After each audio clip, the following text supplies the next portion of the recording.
Hey, this is Brett Hembest from JCA Sports Cards. First thing I'm going to ask you to do is hit the subscribe button below so you can stay connected to our content. Click on the like button for this video, and also click on the little bell for the notifications so that you know when we've got new videos like this coming up for you that can help you out. Today we're going to be focusing on the trading card database. This is actually going to be a new playlist. It's going to have multiple videos, going to try and keep them short. We're going to cover how to create an account, how to track your collection, how to do trades, and everything else that's important on this website. And we're going to start doing this right now.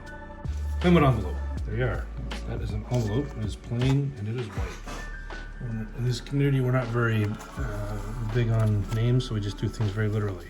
So the way I start this off with is I've got a box. I don't use an envelope as a matter of fact. All right. So this is the envelope I like to use for this video.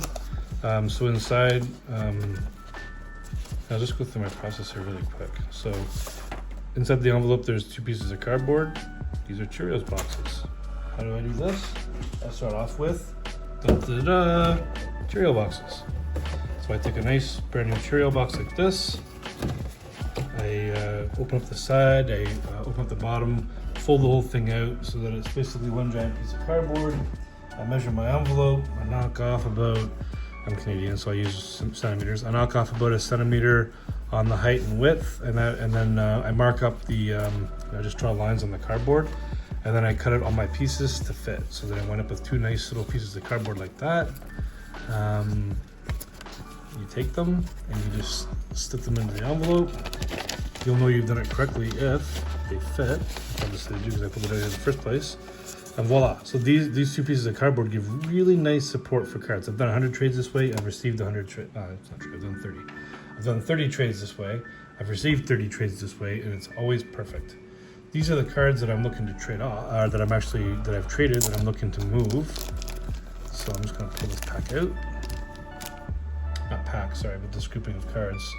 So what we're setting off is I've got a Gold Etchings, Tim Hortons Upper Deck card, a couple of just regular Upper Deck cards, this Stat Maker, Connor McDavid. This is an older one. This is from 2017-18. One more Tim Hortons, and then a bunch of these really old-ish, well, by comparison, 1989-90 cards that I've got kicking around. There's a guy online that's looking to collect those. I've got some, but not the full set. See, that's from 87, 88, 88, 89. And all these cards are basically 80, 88, 89 set. Like I said, the judgment.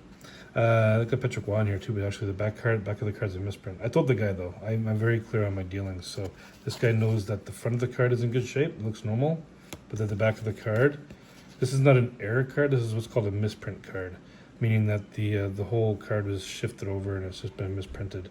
But I've given him a heads up on that and told him that these cards are in really good shape, not perfect shape. There's a couple of ding corners here and there, so he's fully aware of that. Anyway, so then that's that. This may actually go in more than one envelope, so I'm not going to do the whole spiel here. I just want to give you an idea of how we put together these envelopes. Meaning, I'm not going to, if it takes more than one envelope to do this, I probably won't show the whole thing in this video. Anyways, so what I do with these is I take 3 cards at a time, and I put them into each slot. Don't worry, I've done this a dozen times. I've received them with this a dozen times. Comes out perfect.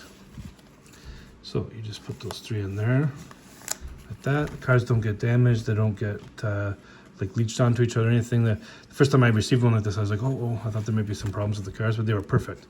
And so then I was like, okay, well then if that works, I'll just start doing that my way myself. And it's yeah, it's a pretty effective way to send the cards.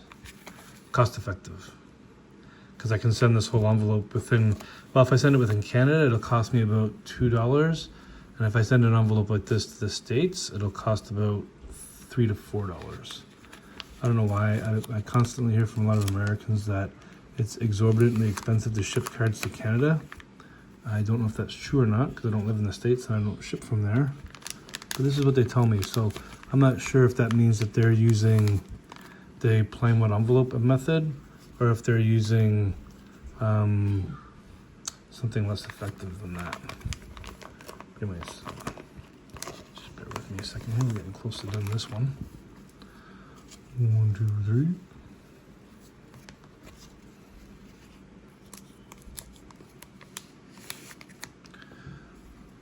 1, 2, 3.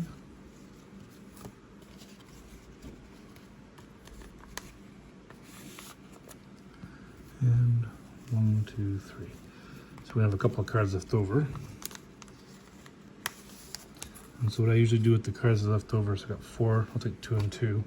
So I'm just going to do is I'm just going to grab a couple of penny sleeves here.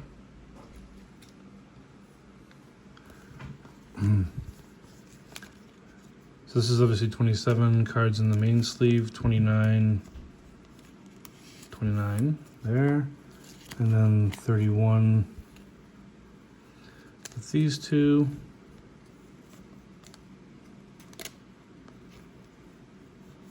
There we go.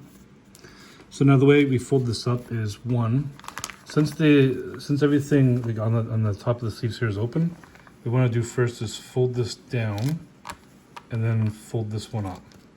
So any of these cards could slide out. So these cards could slide out. Now these cards, obviously they slide out. They would slide out from here. So by folding this one over, this level becomes stuck. It can't slide out now. So the only cards that can slide out are these ones, and these ones can slide out at the top here, and these ones can slide out at the bottom here. So as soon as I fold this one here, and now this one like that, all these cards are now locked in place. They can't possibly slide out. They can't move around at all, as a matter of fact. So now what I'm going to do on top of that is with these extra two here, I'm just going to slide these in the middle here. Put that down, put this up. Now, all these cards are really locked in place. It's unbelievable. It's you'll be surprised how well this works. Now you take those and you just slide this in between the two pieces of cardboard, right? Like that. You fold it over like this, and boom. Hard to believe, but there's 30 hockey cards in this one envelope. Seals up perfectly. Now what I do, just so it doesn't get ripped by accident, I'll throw a piece of tape on the corner, and I'll just show you quick if I can find my tape. So now I just took my tape,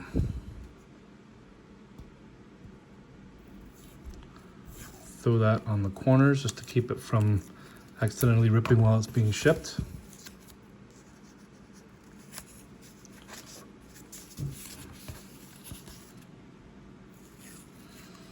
And every trade I've ever done, everybody's always written back and said that the packaging was perfect and cards came in perfectly. There's no issues. So there's that. These ones are sticking out on the sides a little bit. So I'm just going to apply just a little bit of extra tape. The main thing is I just don't want a section of the envelope to get caught and ripped off and potentially wind up with the cards being damaged in any way, shape, or form. Right. The name of the game here is really just your reputation. So if you've got a good reputation for being a fair trader and sending out good quality cards and good shipping methods, people will trade with you. If you screw up a lot of stuff, if you send out cards that get damaged or send out damaged cards or do dishonest things, the people on Trading Card Database will talk. Okay, so I'll put the address on this one later, but the one last thing we want to do, I don't have a pen here, so let's do it in pencil because what the heck, is what you want to write at the bottom of these envelopes is non-machinable.